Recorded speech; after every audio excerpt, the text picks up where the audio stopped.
दोस्तों हम फिर से लेकर आ चुके हैं आप लोगों के लिए सुबह की सभी ताज़ा और बड़ी खबरें। फटाफट अंदाज में एक एक कर बताएंगे आपको आज देश और दुनिया से क्या बड़ी खबरें निकल कर सामने आ रही हैं। लेकिन उससे पहले दोस्तों एक नज़र डालेंगे सुर्खियों पर। प्रधानमंत्री नरेंद्र मोदी के ऊपर गरजे अरविंद केजरीवाल, बोले इस देश की सबसे भ्रष्टाचारी पार्टी बीजेपी है जो देश में फैला रही है नफरत।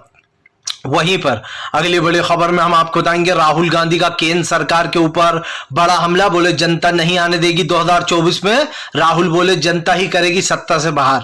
वहीं पर अगली बड़ी खबर में हम आपको बताएंगे दोस्तों, दरअसल आपको बताते चले अध्यादेश कानून के खिलाफ जमकर गरजे संजय सिंह, बोले बीजेपी का भ्रष्टाचार देश ने देख लिया है। सरकार आम आदमी पार्टी की लेकिन बीजेपी खुद चलाना चाह रही है।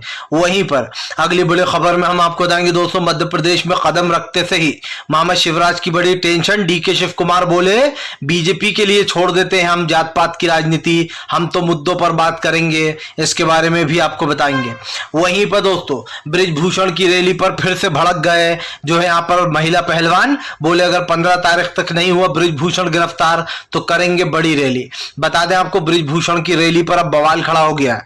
वहीं पर दोस्तों अगली बड़ी खबर में हम आपको बताएंगे राजस्थान में फिर से सचिन पायलट ने किया भ्रष्टाचार का जिक्र, बताएंगे पिता की पुण्यतिथि पर क्या बोले। वहीं पर अगली बड़ी खबर में हम आपको बताएंगे आम आदमी पार्टी के समर्थन में जो है कल आपके मन से भड़के कपिल सिब्बल, बोले बीजेपी और नरेंद्र मोदी देश के संविधान को अपने तरीके से चलाना चाहते हैं, इसके बारे में भी बताएंगे। वहीं पर दोस्तों विपक्ष की 23 जून को होने वाली बैठक में मल्लिकार्जुन खड़गे और राहुल गांधी का होगा भव्य स्वागत। जी हां, आपको बताते चले अब जो है पटना में इसकी तैयारियां शुरू हो गई हैं। वहीं पर अगली बड़ी खबर में हम आपको बताएंगे दोस्तों लालू प्रसाद यादव के जन्मदिन पर तमाम लोगों ने दी बधाई। लालू प्रसाद यादव 76 साल के हो गए, बताएंगे क्या कुछ बोला है लोगों ने। वहीं पर अगली बड़ी खबर में हम आपको बताएंगे शरद पवार ने एक तीर से कर दिए दोस्तों 2 निशाने भाजपाइयों पर, जमकर गरजे। बताएंगे शरद पवार ने सुप्रिया सुले और जो है यहाँ पर प्रफुल्ल पटेल को 2 कार्यकारी अध्यक्ष क्यों बनाए हैं। वहीं पर मुस्लिम आरक्षण पर दोस्तों संजय रावत बोले बीजेपी सिर्फ अपने मनधड़क कहानियां फैला रही है, हमने कभी नहीं कहा कि धर्म के नाम पर आरक्षण दो। इसके बारे में भी आपको बताएंगे कि आखिरकार गृह मंत्री अमित शाह को ओवैसी ने क्या बोला है। तो तमाम खबरें फटाफट अंदाज में देंगे, एक एक कर देंगे। फिलहाल खैर चलिए बढ़ते हैं सबसे पहली और सबसे बड़ी खबर की ओर। दरअसल दोस्तों आपको बताते चले अरविंद केजरीवाल का बीजेपी के ऊपर बड़ा हमला, बोले इस देश की सबसे बड़ी भ्रष्टाचारी लुटेरी पार्टी है बीजेपी, इस देश की जनता उखाड़ कर फेंकेगी बाहर। आपको बताते चले अध्यादेश कानून के खिलाफ जमकर हंगामा हो रहा है, जहां एक तरफ कांग्रेस की मदद मांग रहे हैं जो है अरविंद केजरीवाल, तो वहीं दूसरी तरफ बीजेपी के खिलाफ जमकर गरज रहे हैं। अरविंद केजरीवाल ने बीजेपी को घेरते हुए कहा कि फिलहाल देश में भारतीय जनता पार्टी जैसी करप्ट पार्टियां हैं जो देश में नफरत और भ्रष्टाचार फैला रही हैं। केजरीवाल ने कहा कि चुनी चुनाई सरकार को गिराने की कोशिश की जाती है, हमारी सरकार को नापुंसक बनाया जा रहा है। नापुंसक क्यों कह रहा है दोस्तों केजरीवाल, क्योंकि सरकार के पास सत्ता में तो है सरकार, लेकिन उसको कुछ करने नहीं दिया जा रहा है। इसलिए केजरीवाल ने कहा कि हमारी सरकार को नापुंसक बनाने की कोशिश की जा रही है ताकि सारी की सारी पावर एलजी के हाथ में रहे और दिल्ली की चुनी हुई सरकार कोई डिसीजन ना ले पाए। ये तमाम मामला अध्यादेश कानून के खिलाफ शुरू हुआ है दोस्तों। हालांकि ये लड़ाई बहुत लंबे समय से चल रही थी लेकिन कोर्ट में थी, लेकिन जब कोर्ट ने फैसला दिया कि दिल्ली के असली बॉस जो है वो केजरीवाल ही होंगे, और उसके बाद बीजेपी ने बड़ी ही चालाकी से रातों रात अध्यादेश कानून लाकर इस चीज को पलट दिया इस कानून को, जिसके बाद अरविंद केजरीवाल ने बीजेपी के ऊपर हमला बोला। अरविंद केजरीवाल ने बीजेपी को घेरते हुए कहा कि फिलहाल भारतीय जनता पार्टी जानबूझकर अध्यादेश कानून लाई है ताकि वो हमारी चुनी हुई सरकार को नपुंसक बना सके। जाहिर सी बात है दोस्तों, इस चीज का एक मायना ये भी देखा जा सकता है कि आज इस दिल्ली में हो रहा है, कल किसी और राज्य में बीजेपी ऐसा करेगी, परसों किसी और राज्य में करेगी, क्योंकि जाहिर सी बात है दोस्तों बीजेपी चुनी चुनाई सरकारों के साथ इसी तरीके काम करती है। इससे पहले भी आपको याद होगा जो है यहाँ पर ममता बनर्जी के यहाँ पर जब वो जवान थे जो पीएफआई के, उनकी वो बढ़ाने के लेकर भी बवाल खड़ा हुआ था। उनकी जो है यहाँ पर सुविधाएं। फिलहाल चलिए बढ़ते हैं एक और अगली बिग ब्रेकिंग की तरफ। बता दोस्तों अगली जो बड़ी खबर निकल कर आ रही, राहुल गांधी का प्रधानमंत्री नरेंद्र मोदी के ऊपर बड़ा हमला। बोले भारत देश में सबसे ज्यादा दलितों के बाद मुसलमानों के ऊपर हो रहे हैं हमले। आपको बता दें राहुल गांधी ने कहा कि भारत में मुसलमानों की स्थिति सही नहीं है। आरक्षण के बाद आपको बताते चले राहुल गांधी ने कहा कि बीजेपी मुस्लिम हिंदू का एक माहौल बनाती है और देश में इस तरीके की बिसात बिछाकर लोगों को आपस में लड़वाती है। राहुल गांधी ने कहा कि फिलहाल देश में आज जो राजनीति की जा रही है वो धर्म के नाम पर की जा रही है। मैं समझता हूं कि दलितों के बाद सबसे बुरी हालत अगर भारत में किसी की है तो मुसलमानों की है। आपको बताते चले राहुल गांधी ने कहा कि प्रधानमंत्री झूठ बोलते हैं। वो हमेशा आते हैं जनता के सामने और कहते हैं कि मैं रोजगार दूंगा, लेकिन अब तक देश की जनता और खास करके देश का युवा बेरोजगार घूम रहा है। राहुल गांधी ने कहा कि मुझे उम्मीद है 2024 में बीजेपी की सरकार सत्ता में नहीं रहेगी। इस देश की जनता ही बीजेपी को उखाड़कर फेंक देगी। राहुल गांधी ने कहा कि ये तो कुछ भी नहीं है, अभी आने वाले समय में जितने भी विधानसभा चुनाव होंगे उसका रिजल्ट आप देख लेना, वही होगा जो हमने कहा है। राहुल गांधी ने कहा कि बीजेपी का बुरा समय करीब आ रहा है और इस बुरे समय में बीजेपी राज्य दर राज्य चुनाव हारेगी। राहुल गांधी ने दावा किया है कि वो मध्य प्रदेश और राजस्थान में दोबारा अपनी सरकार बनाएंगे और छत्तीसगढ़ में भी वापसी करेंगे। आपको बताते चले दोस्तों 3 राज्य इसलिए भी महत्वपूर्ण है क्योंकि 2 में ऑलरेडी कांग्रेस की सरकार है और एमपी में भी कांग्रेस की सरकार थी, लेकिन वहां पर बीजेपी ने सरकार को गिरा दिया। लेकिन अब माना जा रहा है कि फिर से एक बार भारतीय जनता पार्टी को बड़ा झटका राहुल गांधी देंगे और ऐसे में मध्य प्रदेश में फिर से एक बार जो है कांग्रेस की सरकार आएगी। आपको बताते चले डीके शिव कुमार दौरे पर भी हैं मध्य प्रदेश के। राहुल गांधी के इस बयान के बाद हलचल तेज हो गई है। राहुल गांधी ने कहा कि देश की जनता अच्छे से देख रही है सरकार कैसे चल रही है। पेट्रोल डीजल आम जनता के कमर तोड़ रहा है। आज महंगाई दोस्तों आप समझिए 10वें आसमान पर पहुंच गई है। जिस सरकार ने वादा किया था कि वो सत्ता में आकर महंगाई कम कर देगी, गरीबी कम कर देगी, 2014 के बाद से लगातार ये चीजें बढ़ी हैं और मुझे ऐसा लगता है दोस्तों सरकार इन मुद्दों पर घिर भी चुकी है क्योंकि आप भी जानते हैं ये मुद्दे देश के बड़े मुद्दे और इन्हीं मुद्दों पर जो है कहीं ना कहीं बात होना चाहिए। फिलहाल चलिए बढ़ते हैं एक और अगली बिग ब्रेकिंग की तरफ। बता दोस्तों अगली जो बड़ी खबर निकल कर आ रही है आपको बताते चले दोस्तों रक्षा मंत्री राजनाथ के बयान पर भड़की सुप्रिया श्रीनेत, बीजेपी को दिखाया आईना, बोले आप नहीं आओगे 2024 में वापस। दरअसल दोस्तों हमारे देश के रक्षा मंत्री राजनाथ झूठ बोलने में बहुत आगे हैं। रक्षा मंत्री राजनाथ का कहना है कि 2027 तक हमारा देश विकसित देशों में शामिल हो जाएगा, जिसके बाद सुप्रिया श्रीनेत कांग्रेस की तेजतर्रार नेता ने बीजेपी के ऊपर हमला बोल दिया। सुप्रिया श्रीनेत ने कहा कि बीजेपी के कई नेता कह रहे हैं कि गोडसे जो है वो एक महापुरुष था, उसने बहुत अच्छा काम किया था देश के लिए। आपको बताते चले सुप्रिया श्रीनेत ने कहा कि अगर इतना ही गोडसे के भक्त हो और अगर तुम में दम है तो गोडसे जिंदाबाद बोलकर बताओ देश को कि तुम लोग गोडसे के पुजारी हो, गांधी के नहीं, जिसने गांधी जी को गोली मार दी थी। दोस्तों आप समझिए कई बीजेपी के नेता गोडसे को महान बता रहे हैं। यही नहीं बीजेपी के लोग सावरकर को भी महान बताते हैं। अब सुप्रिया श्रीनेत ने सीधा जवाब दे दिया। सुप्रिया श्रीनेत ने कहा कि अगर इतना ही गोडसे को मानते हो तो फिर प्रधानमंत्री दूसरे देश में जाकर गांधी जी की मूर्ति का अनावरण क्यों करते हैं, क्यों उनके सामने नतमस्तक हो जाते हैं, झुक जाते हैं, उनका आशीर्वाद लेते हैं। अगर ऐसा ही है गोडसे इतना ही महान था तो छोड़ो गांधी को, फिर गोडसे के आगे सर झुकाया करो, गोडसे की पूजा करा करो, गोडसे का ही आशीर्वाद ले लिया करो। जाहिर सी बात है दोस्तों एक हत्यारा, आप समझिए एक ऐसा हत्यारा जिसने गांधी जी को सरेआम गोलियों से भून दिया था, उस व्यक्ति को भी अगर आप जो महान बताओगे और कहोगे कि गोडसे तो बहुत महान है तो आप समझ सकते हैं कि फिर देश के क्या हालात हो रहे हैं। यही नहीं सुप्रिया श्रीनेत ने रक्षा मंत्री राजनाथ के बयान पर कहा कि 2027 में बीजेपी होगी ही नहीं, लेकिन देश जरूर विकसित होगा क्योंकि कांग्रेस देश को आगे ले जाएगी। आपको बता दें दोस्तों रक्षा मंत्री राजनाथ ने जिस तरीके से कहा कि 2027 में विकसित देशों में हम शामिल होंगे, उससे साफ दिखाई दे रहा था कि बीजेपी इस मंशा में है कि 2024 में भी वो जीत जाए और 2027 तक वो सब अच्छा करेगी। आप समझिए जो सरकार को दोस्तों 10 साल मिले उसने 10 साल में कुछ नहीं किया, वो लोगों को अब यह लालच दे रही है कि वो 2024 के बाद 2027 तक देश को अच्छे विकसित देशों में शामिल कर देगी। अगर देश इतना ही विकसित देशों में शामिल हो जाता तो फिर इतने सालों से आप क्या कर रहा हो? सबसे बड़ा सवाल ये है दोस्तों, और मुझे नहीं लगता कि सरकार इन सवालों के जवाब दे पाएगी क्योंकि सरकार के पास शायद इस सवाल का जवाब है ही नहीं। भारतीय जनता पार्टी चाहे कुछ भी कह ले, लेकिन देश की जो एक राजनीति है दोस्तों अब वो बदल चुकी है और उस पर बदलाव आ गया है। फिलहाल चलिए बढ़ते हैं एक और अगली बिग ब्रेकिंग की तरफ। बता दोस्तों अगली जो बड़ी खबर निकल कर आ रही है आपको बताते चले दोस्तों, डीके शिव कुमार ने मध्य प्रदेश में खोला बीजेपी के खिलाफ मोर्चा, मामा शिवराज की बढ़ा दी टेंशन। आपको बताते चले दोस्तों, कर्नाटक में जीत दिलाने वाले डीके शिव कुमार ने मध्य प्रदेश में कदम रखते से ही बीजेपी के ऊपर हमला बोल दिया। डीके शिव कुमार ने बीजेपी को घेरते हुए कहा कि जो तुष्टीकरण की राजनीति है, जो जात पात की राजनीति है, वो हम बीजेपी के लिए छोड़ देते हैं, वो करती रहे हिंदू मुसलमान, लेकिन हम तो मुद्दों पर बात करेंगे और मुझे बीजेपी से भी चाहेंगे कि वो मुद्दों पर आ जाए। अगर नहीं आएगी तो वैसे भी कर्नाटक वाला हाल होगा। आपको बता दें डीके शिव कुमार ने कहा कि आज देश में महंगाई, गरीबी, बेरोजगारी और खास करके भ्रष्टाचार मध्य प्रदेश में फैल चुका है। ये सरकार गरीबों की जो है, यहाँ पर आप समझिए दोस्तों, गरीबों की भावनाओं से खेल रही है और गरीबों को कोई फायदा नहीं मिल रहा। डीके शिव कुमार ने कहा कि फिलहाल बीजेपी सिर्फ हिंदू मुस्लिम पर बात करती है, कभी बजरंग बली को बीच में ले आती है, कभी औरंगजेब को ले आती है, लेकिन अब तो मुद्दों पर बात होगी। डीके शिव कुमार ने कहा, बताइए आपने इतने साल में क्या किया।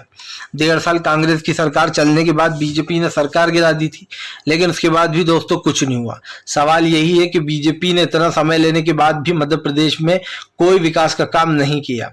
डीके शिव कुमार ने कहा कि हम दावा करते हैं आने वाले समय में हमारी सरकार बनेगी। चलिए बढ़ते हैं एक और अगली बिग ब्रेकिंग की तरफ। बता दोस्तों अगली जो बड़ी खबर निकल कर आ रही है, ब्रिजभूषण को लेकर फिर से भड़क गए दोस्तों जो है खिलाड़ी। बोले ब्रिजभूषण के खिलाफ सारे सबूत देने के बाद भी अब तक ब्रिजभूषण की क्यों नहीं हुई गिरफ्तारी, अब और क्या सबूत चाहिए। असल दोस्तों आपको बता दें चलें, कल ब्रिजभूषण ने एक बड़ी रैली की। ब्रिजभूषण की रैली के बाद एक बार फिर से महिला खिलाड़ी पहलवान भड़क गई हैं। उनका कहना है कि ब्रिजभूषण जो कि एक आरोपी है वो खुलेआम रैलियां कर रहा है और उसको रैली की इजाजत दी भी जा रही है। सवाल ये उठता है दोस्तों कि फिलहाल ब्रिजभूषण ने अपना दम दिखाने के लिए ये रैली की है। उसने शायराना अंदाज में महिला पहलवानों और खिलाड़ियों के ऊपर हमले भी बोले। आपको बताते चले दोस्तों, यही नहीं, ब्रिजभूषण के ऊपर कई बड़े गंभीर आरोप है कि उसने महिला के जो है यहाँ पर एक तरीके से नितंब और जो है यहाँ पर दोस्तों स्तनों पर हाथ लगाया है। ऐसे आप समझिए इतने गंभीर आरोप होने के बावजूद भी अगर एक दोस्तों ब्रिजभूषण नाम का एमएलए ऐसे घूमता फिरता है तो दोस्तों फिर तो सवाल उठेंगे ही। आप समझिए एक तरफ आप महिला सम्मान की बात करते हो, दूसरी तरफ ब्रिजभूषण जैसे लोग महिलाओं को खिलौना समझते हैं, उनके न जाने आप समझिए दोस्तों कहाँ का हाथ लगाते हैं। सवाल ये है कि सबसे पहली बात तो ये है कि अगर ये कुश्ती संघ जो है इसमें दोस्तों आप समझिए एक महिला होना चाहिए अध्यक्ष, लेकिन बनाया किसको गया, ब्रिजभूषण को। और इसके ऊपर आरोप लगते रहे कि गले लगाने के बहाने लड़कियों के साथ बदतमीजियां करता है और इधर उधर हाथ लगा देता है। सवाल यही है दोस्तों कि एक महिला खिलाड़ियों के लिए एक महिला कोच होना चाहिए, महिला अध्यक्ष होना चाहिए, लेकिन वहां पर ब्रिजभूषण है। तो आप अच्छे समझ सकते हैं कि फिलहाल देश में क्या चल रहा है। इस वक्त जो हमारे देश में हो रहा है ब्रिजभूषण को बचाने के लिए बहुत ही दुख की बात है। महिला पहलवानों ने साफ कहा है 15 तारीख आखिरी है, वरना दिल्ली के जंतर मंतर पर जाएंगे, वहीं पर फिर से होगा धरना स्टार्ट। चलिए बढ़ते हैं एक और अगली बिग ब्रेकिंग की तरफ। बता दोस्तों अगली जो बड़ी खबर निकल कर आ रही, 23 जून को विपक्ष की बैठक में दोस्तों खरगे और राहुल का होगा भव्य स्वागत, पटना में शुरू हुई तैयारियां। दरअसल दोस्तों आपको बताते चले राहुल गांधी और मल्लिकार्जुन खरगे कांग्रेस के 2 बड़े नाम हैं। ऐसे में विपक्षी एकता में सबसे बड़ी भूमिका कांग्रेस ही निभा रही है। नीतीश कुमार तमाम विपक्ष को जोड़ने में लगे हुए हैं। ऐसे में माना जा रहा है कि अब मल्लिकार्जुन खरगे और राहुल गांधी के लिए जो यहाँ पर एक खास करके राहुल गांधी के लिए जो यहाँ पर दोस्तों भव्य स्वागत की तैयारी की जा रही है। बताया जा रहा है राहुल गांधी और दोस्तों जितने भी लोग हैं उन लोगों का सपोर्ट किया जाएगा। दरअसल दोस्तों आप अच्छे से जानते हैं कि राहुल गांधी और मल्लिकार्जुन खरगे विपक्षी एकता में सबसे बड़े नाम है। ऐसे में अब इन दोनों का भव्य स्वागत तो होगा ही, लेकिन विपक्ष उस दिन ये तय करेगा कि आने वाले समय की रणनीति क्या होगी। आपको बता दें नीतीश कुमार ने जानकारी देते हुए कहा कि ये विपक्षी एकता की मीटिंग 23 जून को इसलिए भी बुलाई गई है क्योंकि सब लोगों की तारीख मिल चुकी है, सबने आने के लिए हाँ बोल दिया है और 23 तारीख के दिन तमाम पार्टियां इकट्ठी होंगी। आपको बता दें जिसमें दोस्तों आम आदमी पार्टी जो है ममता बनर्जी की टीएमसी, समाजवादी पार्टी और भी जो है यहाँ पर कई स्टैलिन, तमिलनाडु के सीएम जो है यहाँ पर, कई और पार्टियों के भी नाम इसमें शामिल है। तमाम विपक्ष को बुलाया गया है। हालांकि अब ये देखना होगा कौन कौन इसमें आता है और कौन नहीं आता। आपको बताते चले नवीन पटनायक का नाम गायब है। शायद नवीन पटनायक विपक्षी एकता से जुड़ना नहीं चाहते या फिर दोस्तों उनका कुछ और होगा, लेकिन नवीन पटनायक का अब तक कुछ पता नहीं चला है। देखना ये होगा कि क्या नवीन पटनायक इसमें शामिल होंगे या फिर नहीं होंगे, क्योंकि सवाल वही है दोस्तों कि विपक्षी एकता बहुत जरूरी है।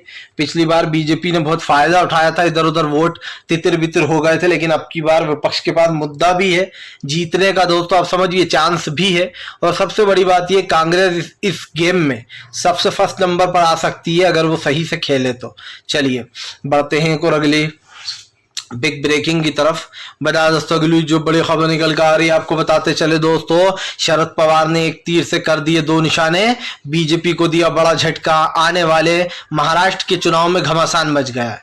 एक तरफ दोस्तों एकनाथ शिंदे और बीजेपी में रौर चल रही है, दोनों आपस में ही भिड़ रहा है, तो वहीं दूसरी तरफ शरद पवार ने एक ऐसा फैसला लिया है जिसके बाद 2 दिन से राजनीति गर्म हो रखी है महाराष्ट्र की। सब जानते हैं दोस्तों शरद पवार एक ऐसे नेता जिनके आगे नरेंद्र मोदी भी टिक नहीं पाए आज तक उनके दिमाग के आगे, और इसीलिए शरद पवार को जो है दोस्तों मास्टरमाइंड कहा जाता है। आपको बता दें शरद पवार ने बीते दिन बड़ी ही चालाकी से चाल चलते हुए जो है यहाँ पर एक तीर से 2 निशाने कर दिए। सबसे पहले उन्होंने अपनी बेटी सुप्रिया सुले और दोस्तों प्रफुल्ल पटेल, इन दोनों को जो है कार्यकारी अध्यक्ष बना दिया। सिर्फ एक कार्यकारी अध्यक्ष होता है, लेकिन शरद पवार ने चाल चलते हुए 2 कार्यकारी अध्यक्ष बनाए, एक उनकी बेटी सुप्रिया सुले और दूसरे दोस्तों पार्टी के काफी कद्दावर नेता प्रफुल्ल पटेल। अब माना जा रहा है कि इसके जरिए अजीत पवार के कर्ज जो पर थे दोस्तों वो कुतरने का काम किया है शरद पवार ने। आपको बता दें अजीत पवार जो है वो शरद पवार के ही भाई के लड़के हैं, यानी कि शरद पवार उनके चाचा हैं। तो ऐसे में दोस्तों अब कहीं ना कहीं भतीजे अजीत पवार को एक बड़ा झटका दे दिया है यहाँ पर शरद पवार ने, क्योंकि उन्होंने अपनी बेटी सुप्रिया सुले और प्रफुल्ल पटेल को जो है कार्यकारी अध्यक्ष बनाया। बताया जा रहा है ये सब कुछ 2024 के चुनाव को लेकर भी किया जा रहा है और आने वाले महाराष्ट्र के चुनाव को लेकर भी मद्देनजर किया गया है। सब जानते हैं महाराष्ट्र में बहुत जल्दी चुनाव आएंगे, ये मान सकते हैं कि हम मध्य प्रदेश के बाद महाराष्ट्र का ही नंबर है। और ऐसे में दोस्तों चुनाव से पहले ही शरद पवार की चाल बीजेपी के लिए भारी पड़ गई है, क्योंकि फिलहाल अब देश की राजनीति बदलने लगी है। चलिए बढ़ते हैं एक और अगली बिग ब्रेकिंग की तरफ। बता दोस्तों अगली जो बड़ी खबर निकल कर आ रही है आपको बताते चले दोस्तों, मुस्लिम आरक्षण पर फिर से भड़के असदुद्दीन ओवैसी, बीजेपी को दिया बड़ा झटका। दरअसल आपको बताते चले दोस्तों गृह मंत्री अमित शाह ने मुस्लिम आरक्षण को हटा दिया है, जिसके बाद असदुद्दीन ओवैसी ने कहा कि बीजेपी मुस्लिम विरोधी है।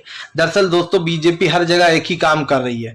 पहले उसने कहा कि हम धर्म के नाम पर आरक्षण देंगे और कर्नाटक में मुसलमानों का 4% आरक्षण जो मिलता था उसे बंद करा दिया, जिसके बाद ये मामला सुप्रीम कोर्ट पहुंचा तो कोर्ट ने सरकार को ही फटकार लगाई कि आपने किससे पूछकर आरक्षण बंद किया। आप समझिए दोस्तों किसी और धर्म को आरक्षण मिले तो ठीक है बीजेपी के राज्य में, लेकिन मुस्लिमों को नहीं मिलना चाहिए। और ये पहली बार नहीं हुआ जब गृह मंत्री अमित शाह ने ऐसा बयान दिया है। कर्नाटक की हार से पहले भी उन्होंने ऐसा ही बयान दिया था और वहां पर कर्नाटक में कांग्रेस की सरकार गिराकर जब खुद की बनाई थी तो आरक्षण खत्म कर दिया था मुस्लिमों का, लेकिन अब फिर से आरक्षण पर बहस छिड़ गई है। इस बार मुद्दा है महाराष्ट्र का। बीजेपी को घेरते हुए ओवैसी ने कहा कि बीजेपी को बर्दाश्त नहीं होता, एक तरफ तो ये मुसलमानों के हितैषी बनते हैं, दूसरी तरफ गृह मंत्री अमित शाह खुद कहते हैं कि मुसलमानों का आरक्षण खत्म करेंगे। जिसके बाद दोस्तों बवाल खड़ा हुआ है और जाहिर सी बात है इस बवाल के ऊपर कहीं ना कहीं भड़कते हुए नजर भी आए हैं असदुद्दीन ओवैसी। फिलहाल चलिए बढ़ते हैं एक और अगली बिग ब्रेकिंग की तरफ। बता दोस्तों अगली जो बड़ी खबर निकल कर आ रही है, संजय रावत का प्रधानमंत्री नरेंद्र मोदी गृह मंत्री अमित शाह के ऊपर बड़ा हमला। बोले अगर आप इतने ही ताकतवर हो, इतनी ही ताकत है आप में, तो फिर मणिपुर की घटना, मणिपुर में दंगे अभी तक क्यों नहीं रुके, क्यों मणिपुर लगातार जल रहा है और वो रुक नहीं पा रहा है। आपको बताते चले दोस्तों संजय रावत ने कहा कि हमने कभी नहीं कहा कि धर्म के नाम पर आरक्षण दो, बीजेपी खुद ये सब कुछ करती है और फिर इल्जाम दूसरों पर लगाती है। संजय रावत ने कहा कि फिलहाल बीजेपी जितने भी सवाल पूछे उन सब का सवाल का जवाब हम देंगे आने वाले चुनाव में। आपको बताते चले दोस्तों यहाँ पर खास करके महाराष्ट्र में घमासान चढ़ा हुआ है। एक तरफ बीजेपी और शिंदे लड़ रहा है तो दूसरी तरफ जो है यहाँ पर उद्धव ठाकरे और बीजेपी में घमासान है। फिलहाल दोस्तों वीडियो अच्छा लगे तो लाइक कीजिएगा, चैनल पर पहली बार आए सब्सक्राइब जरूर कर लीजिए।